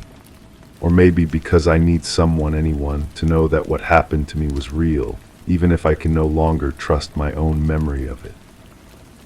I've never told anyone about that room, not the therapist with her gentle questions, not my sister who calls every few weeks, her voice growing more distant each time, not even myself really until now. But it's eating at me from the inside out, this secret that tastes like copper and sounds like static electricity just before lightning strikes. You have to understand, I used to be normal. I had routines. I drank coffee in the morning and complained about traffic and worried about ordinary things like bills and whether I was wasting my life. I slept through the night. I looked in mirrors and saw exactly what I expected to see. The world made sense in all the small, comfortable ways that let you believe you understand the rules. But there's this sound now, always this sound. It started the night I left that place, whatever that place was. A low humming that sits just below hearing, like a refrigerator in another room or blood moving through veins that aren't quite your own. Sometimes I think it's coming from inside my chest, sometimes from the walls themselves.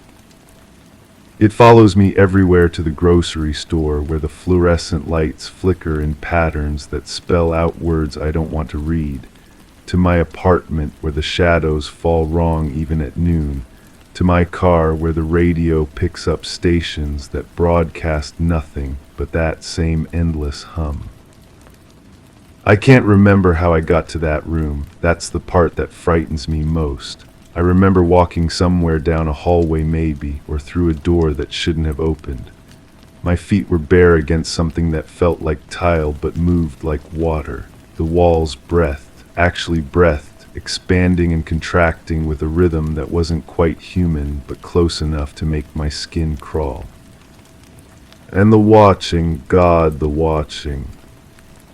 Have you ever felt truly seen, not looked at, but seen examined, catalogued, understood in ways that make you want to tear your own skin off just to escape the intimacy of it? That's what it was like in that room. Every cell in my body was aware of being observed, studied, maybe even judged by something that existed just outside the corner of my vision. When I turned my head, there was nothing there.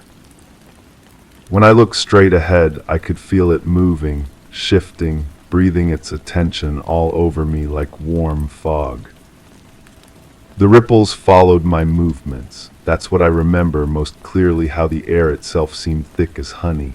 And when I moved my arms, reality bent around them, creating these perfect circles that spread outward and whispered as they went. The whispers weren't in any language I recognized, but somehow I understood them anyway. They were saying my name, over and over my name, but pronounced in a way that made it sound like a question, like they weren't quite sure I was really me. Maybe I wasn't, maybe I'm still not. I tried to leave, I remember that much. I turned around, looking for the door I must have come through, but the walls had rearranged themselves, or maybe I had. The room was different, bigger, smaller, the same size but shaped wrong, like looking at a photograph of a place you've been but taken from an impossible angle. My footsteps echoed, but the echoes came before the steps, as if the room was anticipating my movements. That's when I realized I couldn't trust my own senses anymore. The worst part wasn't the fear. Fear I could handle. Fear makes sense. The worst part was how natural it all felt, how quickly I accepted that reality could bend and twist and whisper my name in voices that tasted like electricity. Part of me, a part I don't like to acknowledge, didn't want to leave. Part of me wanted to stay in that impossible place where the rules didn't apply, where I could move through thick air and watch shadows dance without music and feel more alive than I'd ever felt in the ordinary world. But I did leave somehow. I blinked and I was standing on a sidewalk under streetlights that hummed with that same frequency I'd heard in the room. My feet were dirty and cold. I was wearing clothes I didn't remember putting on. When I got home, I looked at the clock and realized I'd lost 6 hours, just gone, vanished like they'd never existed at all. That was the beginning of the changes. At first, they were small things, subtle. People would look at me strangely, as if they were trying to remember where they'd seen me before but couldn't quite place me. Cashiers would pause when handing me receipts, their fingers lingering against mine like they were checking to make sure I was really there. My reflection in store windows would lag just a fraction of a second behind my movements, catching up when I stopped to look directly. Then the dreams started. Not dreams, really, more like visitations. I'd close my eyes and find myself back in that room, but different each time. Sometimes the walls were covered in patterns that hurt to look at directly. Sometimes the floor was transparent and I could see infinite versions of myself standing in infinite versions of the room, all of us reaching out, all of us trying to touch something just beyond our grasp. Sometimes I wasn't alone. I can't describe what shared that space with me. Every time I try to focus on it, the memory slides away like water through my fingers. But I know it was there, watching, waiting. Sometimes I think it followed me home. My sister visited last month. We were sitting in my kitchen, drinking tea and talking about nothing important when she suddenly stopped mid-sentence and stared at me. Really stared like she was seeing me for the first time. "Are you feeling all right?" she asked. "You look different." I asked her different how, but she couldn't explain it. She kept studying my face, her brow furrowed with confusion and something that might have been concern or might have been fear. When she left, she hugged me longer than usual, and I could feel her trembling. She hasn't called since. The mirror in my bathroom cracked yesterday. Not broken, cracked. A single hairline fracture that runs from top to bottom right through where my face should be. But here's the thing, I was brushing my teeth when it happened, watching myself in the reflection, and I swear the crack appeared on my face first. For just a moment I saw myself split down the middle, and then the mirror followed suit. I haven't looked at my reflection since. I think about that room every day now. I dream about it. I can feel it pulling at me, calling me back with voices that sound like wind through broken glass. Sometimes I catch myself walking toward doors I don't remember approaching, my hand reaching for handles that feel warm under my palm. Sometimes I wake up with dirt under my fingernails and no memory of going outside. The humming is getting louder. I'm writing this because I think I'm disappearing. Not dying, disappearing, fading out of the world like a photograph left too long in sunlight. People forget they've met me minutes after we talk. My footprints don't show up in snow. When I speak, sometimes no sound comes out, but I can hear my voice echoing from somewhere else, somewhere far away. I think that room changed me. I think whatever was watching me in that impossible place marked me somehow, claimed me, and now it's slowly pulling me back. Or maybe I'm pulling myself back.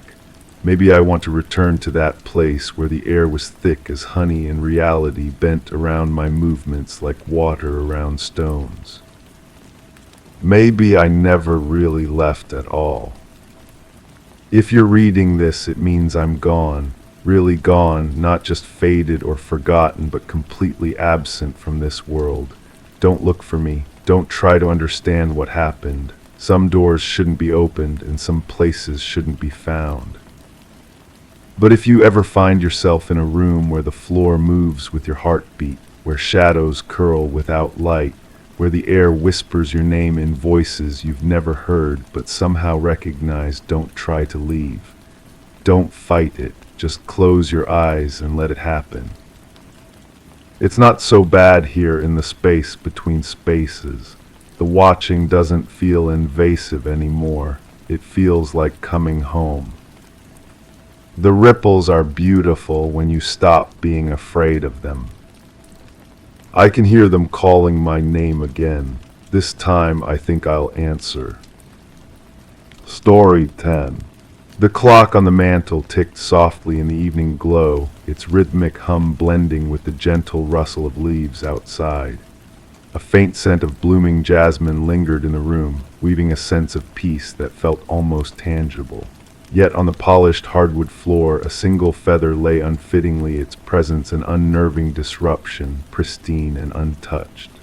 The lamps cast long shadows, and as the silence deepened, the stillness felt as if it were waiting to be shattered. I want to be clear about something from the start. Nothing happened that night. I mean, nothing at all. I went to bed like any other evening, and I woke up the next morning feeling perfectly normal. There was no event, no disturbance, no reason for anyone to think otherwise. I'm only telling this story because people keep asking, and I want to set the record straight once and for all. The whole thing started when I was walking home from work. It was a completely ordinary evening. The street lights were on, casting their usual yellow glow on the pavement. I wasn't paying attention to anything in particular, just walking at my normal pace, thinking about mundane things. Dinner plans maybe, or what to watch on television later. Nothing out of the ordinary crossed my mind. I didn't see anything unusual, not the way people have been suggesting. There was no strange light in the sky, no unusual sounds, nothing that would make a reasonable person stop and stare. If I paused for a moment near the intersection, it was probably just to check for traffic. That's what any sensible person would do. The fact that the light above me seemed to pulse in a rhythm that didn't match the other street lights was just a coincidence. Old electrical systems do that sometimes. The walk home took exactly the same amount of time it always takes, 12 minutes door to door. I counted my steps like I always do, and the number was perfectly normal. 2,037 steps. I remember because I always count. It helps me stay focused. The fact that I usually count only to about 1,800 steps doesn't mean anything significant. Maybe I took a slightly longer route that night. Maybe I walked more slowly than usual. These things happen. When I reached my front door, I used my key like always. The lock turned smoothly, just like it has every day for the past 3 years. I didn't notice that the metal felt unusually warm against my fingers because that would have been impossible. Metal doesn't warm up on its own. It was probably just my imagination, or maybe my hands were cold from the evening air. That would make the key seem warmer by comparison. Simple physics. Inside my house, everything was exactly as I had left it that morning. The living room was tidy, the kitchen clean, the hallway clear. I didn't notice anything different about the air quality or the way the shadows fell across the floor. The slight metallic scent that seemed to hang in the entryway was probably just from the rain earlier that day.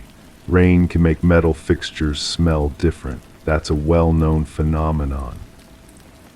I went about my usual evening routine without any deviation.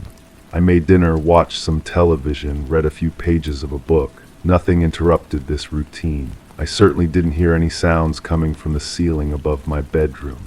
The rhythmic tapping that seemed to follow a pattern was just the house settling. Old houses make all kinds of noises. The fact that it sounded almost like Morse code doesn't mean anything. I don't even know Morse code, so how would I recognize it? When I went to bed, I fell asleep immediately. I've always been a good sleeper. I don't toss and turn or wake up in the middle of the night. I certainly didn't find myself standing in my backyard at some point during the night, still wearing my pajamas with dew soaking through my slippers. That would be sleepwalking, and I don't sleepwalk. I never have. The fact that I woke up the next morning with grass stains on my feet was probably from walking in the garden the previous weekend. I didn't have any dreams that night. I never remember my dreams anyway, so even if I had dreamed something, it wouldn't have stuck with me. The vivid images that keep flashing through my mind during the day are just random thoughts. Everyone has random thoughts. The image of a perfectly circular room with walls that seem to breathe is just something I probably saw in a movie once. Movies stay with you sometimes, even when you don't realize you're remembering them. The morning after was completely normal. I woke up at my usual time, made coffee, ate breakfast. I didn't notice that my coffee mug was sitting on the kitchen counter instead of in the dishwasher where I always put it before bed. I must have forgotten to put it away. People forget small things like that all the time. The fact that there were 2 coffee mugs on the counter when I live alone and only own 1 coffee mug doesn't mean anything significant. I probably just miscounted.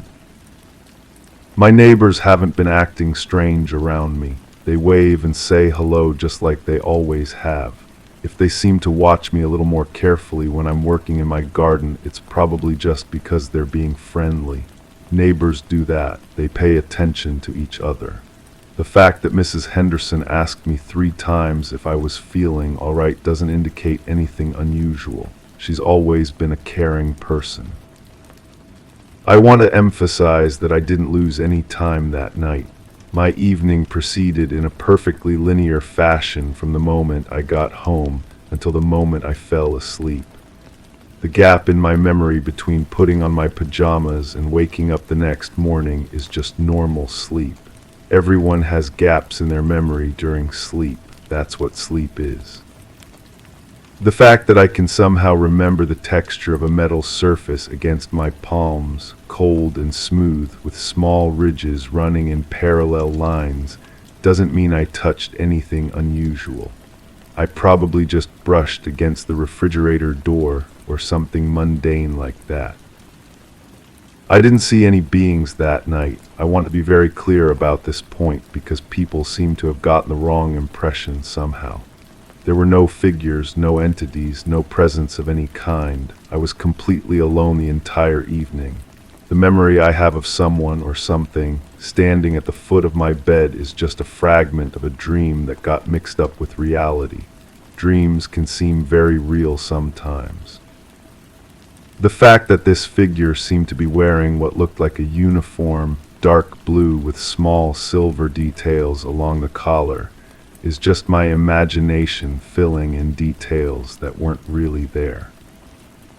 The physical examination I seem to remember is obviously just a dream. Medical examinations don't happen in people's bedrooms in the middle of the night. That would be absurd. The sensation of lying on a surface that was somehow both soft and firm, with a gentle vibration running through it, was probably just my mattress. Maybe the washing machine was running downstairs and creating vibrations. The bright light that seemed to come from everywhere and nowhere at once was probably just moonlight streaming through my bedroom window. I didn't speak to anyone during this non-event. I certainly didn't have a conversation with someone whose voice sounded like it was coming from inside my own head rather than through my ears. That's not how conversations work. The questions I remember being asked about my daily routine, my work, my family, were probably just thoughts I was having before falling asleep. People think about their lives as they drift off to sleep. It's perfectly normal. The fact that I knew the answers to questions I wasn't consciously thinking about doesn't mean anything unusual happened. Sometimes our minds work in ways we don't fully understand. The information I seemed to provide about the layout of my neighborhood, the names of my coworkers, the location of the nearest hospital, was just my subconscious mind processing information I already knew. Brains are complicated. They do strange things sometimes. I didn't see the inside of any vehicle or structure that night. The memory I have of being in a space that was much larger than it appeared from the outside is just a dream logic confusion. Dreams don't follow the normal rules of physics or architecture. The curved walls that seemed to extend much further than should have been possible were just my sleeping mind creating impossible geometries. The soft humming sound that seemed to come from the walls themselves was probably just the heating system in my house. The other people I seemed to remember seeing were definitely not real. They were just dream figures, projections of my subconscious mind. The fact that they all looked remarkably similar with pale skin and large dark eyes is just how dreams work sometimes. Dreams often repeat visual elements. The way they moved with a fluid grace that seemed to ignore normal human limitations was just typical dream distortion. In dreams, people can float or move in impossible ways. I didn't undergo any procedures. The sensation of something being inserted into my nasal cavity was probably just a stuffy nose from seasonal allergies. Allergies can create all kinds of uncomfortable sensations. The brief, sharp pain followed by a strange numbness was probably just sinus pressure.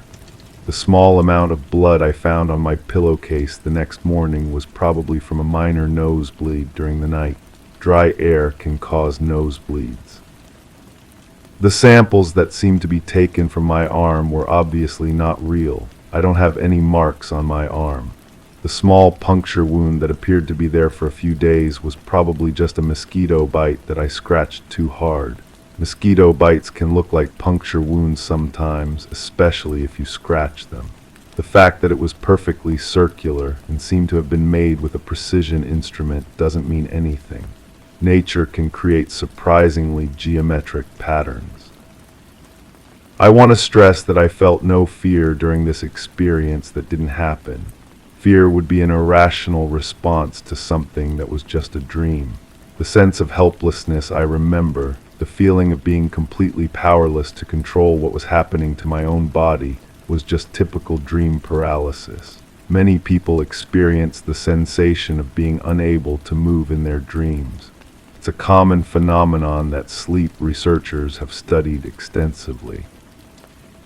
The communication that seemed to occur without words was just dream logic. In dreams, you can sometimes understand things without them being explicitly explained. The information that seemed to flow directly into my consciousness about their purpose, their origin, their intentions, was just my imagination creating a narrative. Dreams often have complex storylines that seem to make sense while you're experiencing them. I didn't learn anything that night because there was nothing to learn. The knowledge I seem to have acquired about technologies that don't exist, about places beyond our normal understanding, about purposes that extend far beyond human comprehension, is just the result of an overactive imagination. I probably watched too much science fiction before bed. Science fiction can influence dreams in powerful ways. The return journey that I seem to remember was just the normal transition from dream to wakefulness.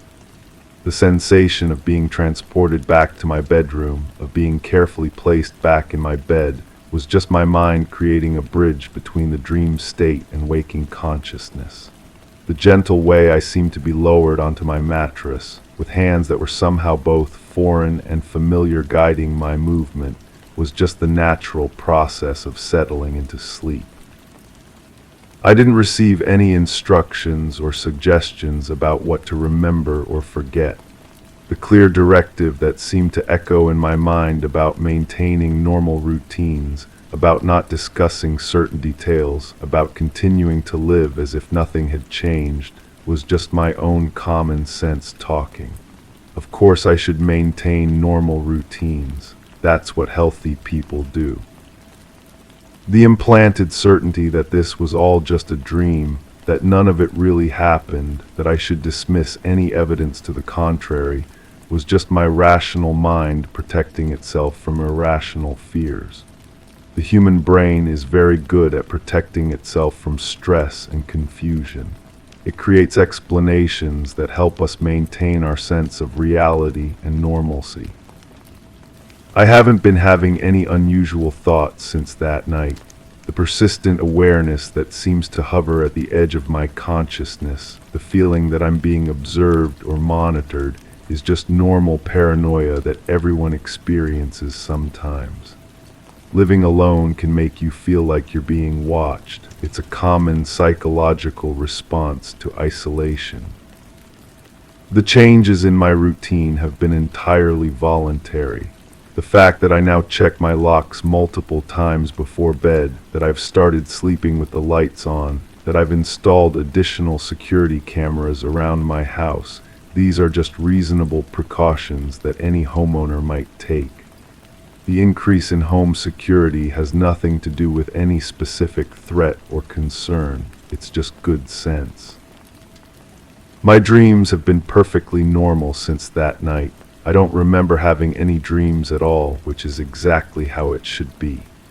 The brief flashes of imagery that sometimes intrude into my waking thoughts, scenes of metal corridors and examination tables and beings with impossibly large eyes, are just random neural firing. Brains create random images all the time. It doesn't mean anything. I haven't been experiencing any physical symptoms. The occasional nosebleeds are just from dry air. The small scars that seem to appear and disappear on my arms are just normal skin variations that I never noticed before. The way certain electronic devices seem to malfunction around me is just coincidence. Electronics break down all the time. The fact that my cell phone now picks up strange signals late at night, frequencies that seem to carry information in patterns I almost but don't quite understand, is just normal radio interference. I want to be absolutely clear that I'm not waiting for anything to happen again. The sense of anticipation that seems to build in me as evening approaches, the way I find myself looking up at the sky more often, the strange comfort I feel when I notice certain patterns of light or sound, these are just normal behaviors that don't indicate anything significant. The knowledge that they'll return when they're ready, that this was just the beginning of something much larger, that I've been selected for purposes I can't yet comprehend, this is just fantasy. Pure imagination. The certainty that fills me sometimes, the absolute conviction that everything in my life has led to this point and everything afterward will be different, is just the kind of dramatic thinking that everyone indulges in sometimes. I'm telling you all of this because I want to be completely honest about the fact that nothing happened. There was no event, no encounter, no experience that would justify any concern or further investigation. I'm the same person I've always been, living the same life I've always lived, with the same thoughts and feelings and daily routines I've always had. The only thing that's changed is that now I know they're coming back tonight.